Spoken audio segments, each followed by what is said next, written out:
श्री राधा रानी के जन्म की संपूर्ण कथा। राधा माता गोलोक में श्री कृष्ण की सहचरी हैं।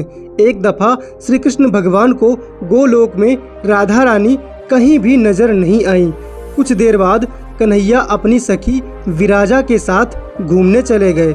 यह बात जब राधा रानी को मालूम हुई तो उन्हें गुस्सा आया और वो सीधे कन्हैया के पास पहुंची।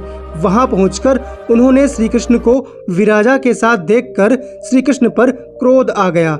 राधा रानी का यह रवैया भगवान श्री कृष्ण के प्यारे मित्र श्री दामा को बिल्कुल अच्छा नहीं लगा।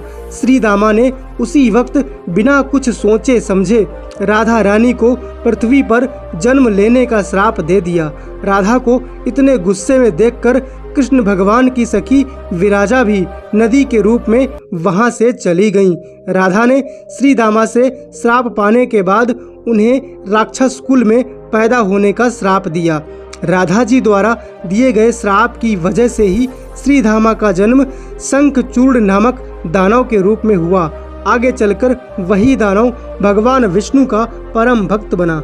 दूसरी तरफ राधा रानी ने पृथ्वी पर वृषभानु के घर पुत्री के रूप में जन्म लिया। राधा रानी का जन्म वृषभानु जी के घर तो हुआ, लेकिन उनकी पत्नी देवी कीर्ति के गर्भ से नहीं।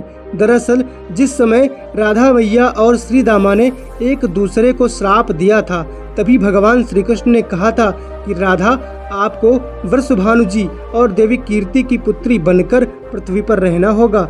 मनुष्य के अवतार में आपका एक वैश्य से विवाह होगा, वो मेरे अंशावतारों में से ही एक होगा। इस तरह आप पृथ्वी पर भी मेरी ही बनकर रहेंगी, परंतु हम दोनों को बिछुड़ने का दुख सहना होगा। इसके बाद श्री कृष्ण भगवान ने राधा जी को मनुष्य योनि के रूप में जन्म लेने की तैयारी करने के लिए कहा। संसार के सामने वृषभानु जी की पत्नी गर्भवती हुई। जिस तरह एक बच्चा दुनिया में आता है, ठीक वैसे ही देवी कीर्ति का भी प्रसव हुआ, लेकिन असल में राधा माता का जन्म देवी कीर्ति के गर्भ से नहीं हुआ था।